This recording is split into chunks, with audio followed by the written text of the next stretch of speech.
Imagine isso. Um garçom negro, nascido na pequena cidade de Cabo Frio, no Rio de Janeiro.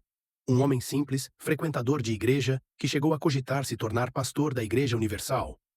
Agora, imagine que esse mesmo homem passa a convencer milhares de pessoas de que descobriu um jeito de multiplicar dinheiro usando Bitcoin, e em poucos anos, ele deixaria de ser apenas mais um nome anônimo, para se tornar conhecido nacionalmente como o faraó do Bitcoin. Gleidson Acácio dos Santos, conhecido popularmente como faraó dos Bitcoins, é um ex-garçom, ex-pastor e empresário brasileiro, acusado de ter montado um esquema financeiro que teria movimentado mais de 9 bilhões de reais de vários clientes, sendo considerado um dos maiores infratores da história do país. Agora voltamos ao ano de 2014. Gleidson ganhava pouco mais de R$ 800 como garçom em Búzios, na região dos Lagos, no Rio. Em março de 2015, Gleidson abriu a primeira empresa, a GAS Consultoria e Tecnologia Limitada. Só nela, ele movimentou mais de 2 bilhões de reais. Ele também era dono de outras 4 empresas no Rio de Janeiro e em São Paulo. Somadas, elas têm capital social avaliado em 136 milhões de reais. 2 em Cabo Frio, no Rio, e 2 em Barueri, em São Paulo. As empresas são GAS, Consultoria e Tecnologia, GAS, Assessoria e Consultoria Digital, GAS, Inovação, Tecnologia Artificial e Tronipay Soluções em Pagamentos e Cartão. No dia 28 de abril de 2021, policiais federais apreenderam um casal com cerca de 7 milhões de reais em Búzios, no momento em que seriam embarcados em um helicóptero com destino a São Paulo. O dinheiro, que estava acondicionado em 3 malas de viagem, seria levado para São Paulo por um casal que afirmou trabalhar em uma empresa especializada em criptoativos, com sede em Cabo Frio e em outras cidades do Brasil. Os empregados da empresa, que estavam na posse dos valores, foram encaminhados à Superintendência da Polícia Federal no Rio de Janeiro, mas não souberam explicar a origem do dinheiro. Um inquérito policial foi instaurado na época e, o que tudo indica, ali se desenhava o início do fim do império do faraó. Bitcoin, para a maioria das pessoas, aquilo parecia distante, técnico demais. Mas para outras, soava como liberdade financeira, uma chance real de sair do sufoco. Foi nesse cenário que Gleidson Acácio dos Santos começou a chamar atenção. Ele não aparecia como um executivo tradicional. Não usava linguagem sofisticada, não prometia vida de luxo imediato. Pelo contrário, falava de confiança, de comunidade e de um sistema onde todos ganhariam juntos. A proposta era simples de entender e, justamente por isso, poderosa. O dinheiro seria aplicado em operações com criptomoedas e os rendimentos seriam distribuídos de forma recorrente. 10% do valor aplicado por mês. Nada parecia fora do lugar. Durante anos, pagamentos foram feitos, eventos foram realizados e novos investidores continuaram entrando. A empresa ganhou nome, ganhou sede física e passou a operar de forma visível. Para muitos, aquilo era a prova definitiva de que o modelo funcionava. Mas enquanto o público via crescimento, autoridades começavam a observar em silêncio. E a pergunta que poucos se faziam era simples e perigosa: de onde vinha exatamente tanto dinheiro? Enquanto isso, em São Pedro da Aldeia, Wesley Pessano, de 19 anos, foi assassinado a tiros em 4 de agosto de 2021. Wesley Pessano era conhecido por ser investidor de criptomoedas e youtuber. O influenciador digital conhecido como Rei do Pullback ostentava uma vida de luxo com lucros do mercado de criptomoedas. Ele dava dicas de investimentos para mais de 120 mil seguidores nas redes sociais. Pessano foi morto a tiros dentro de seu carro, um Porsche, quando um veículo emparelhou e os ocupantes efetuaram diversos disparos. Gleidson Acácio dos Santos é acusado de ordenar a morte de Pessano e de outros concorrentes para manter o domínio territorial e do mercado na região dos Lagos. No mesmo ano, a tentativa de homicídio contra Nilson Alves da Silva, o Nilcinho, ocorreu em 20 de março de 2021, em Cabo Frio. Segundo as investigações da Polícia Civil e do Ministério Público, Gleidson Acácio dos Santos, o faraó dos bitcoins, foi o mandante intelectual do crime. Nilcinho foi alvo de diversos disparos enquanto dirigia uma BMW. Ele sobreviveu ao ataque, mas ficou cego e tetraplégico em decorrência dos ferimentos. O crime foi realizado por um grupo armado que trabalhava para Gleidson. Outros suspeitos, como Tiago Júlio Gadelha e Rafael Gregório, foram presos por envolvimento direto ou participação na logística do crime. Nilcinho era dono da empresa BTC Trader e principal concorrente da GAS Consultoria. empresa de Glideson, na região dos lagos. A motivação principal teria sido o fato de Nilsinho espalhar em Cabo Frio que Glideson seria preso pela Polícia Federal, o que irritou o faraó e o levou a ordenar a execução para eliminar a concorrência e silenciar o rival.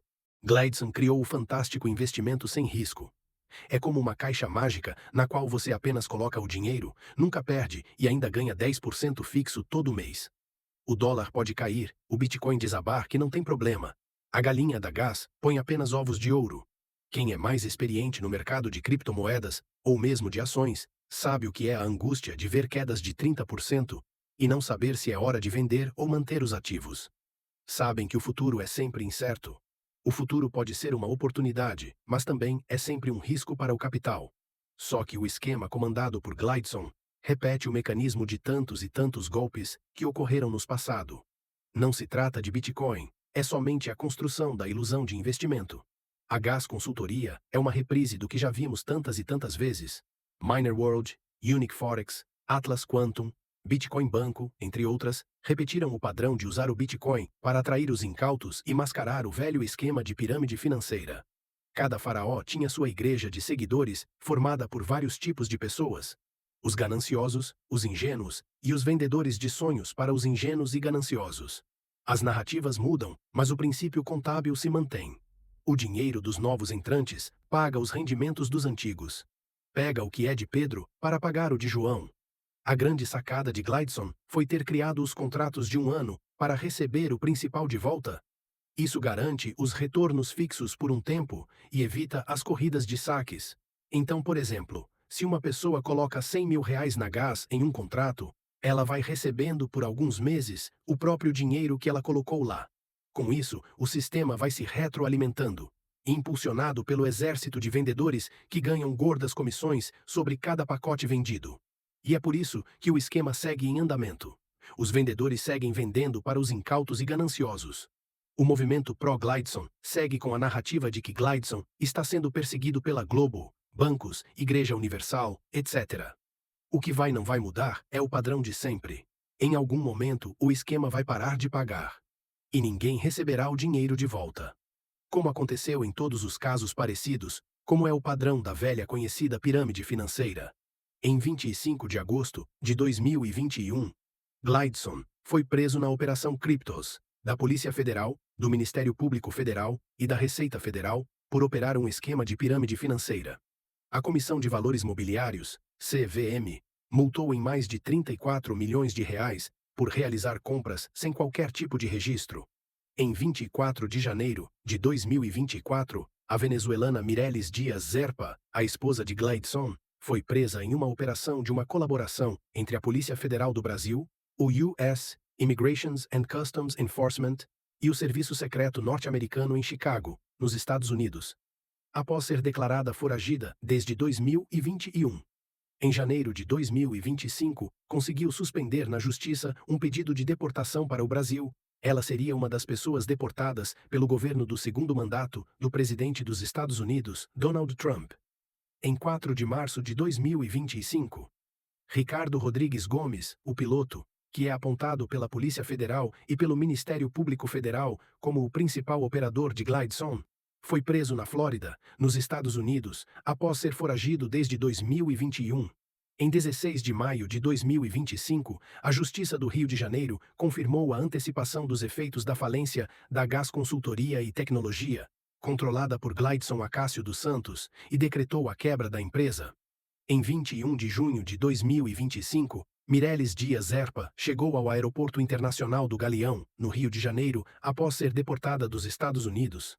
Em 11 de agosto de 2025, Tiago Júlio Galdino foi preso por participar de homicídios e homicídios tentados a mando de Glideson contra concorrentes da Gas Consultoria. A prisão ocorreu em operação da Delegacia de Roubos e Furtos de Automóveis, DRFA, no Parque São Bento, em Duque de Caxias. Em 2025, a Justiça Federal determinou que Glideson retornasse ao sistema prisional do Rio de Janeiro para participar de audiências presenciais sobre o caso, marcadas para outubro. A decisão foi tomada após autoridades insistirem que sua presença era necessária. Apesar de ele ter passado anos custodiado em presídio federal, devido à complexidade e ao impacto do caso. O caso do faraó dos bitcoins terminou transformando-se em um dos maiores alertas sobre esquemas de pirâmide financeira, mascarados como negócios de criptomoedas no Brasil. Um exemplo de como promessas de riqueza podem ser usadas para atrair investidores menos experientes e causar prejuízos bilionários. Histórias como essa vão continuar existindo. Mas informação muda destinos. E agora que você conhece todos os detalhes, a próxima decisão é sua. Agora você tem uma decisão a tomar. A decisão certa de curtir esse vídeo, ou a decisão errada de não ajudar o canal que te ajudou a conhecer essa história. Qual decisão você vai tomar?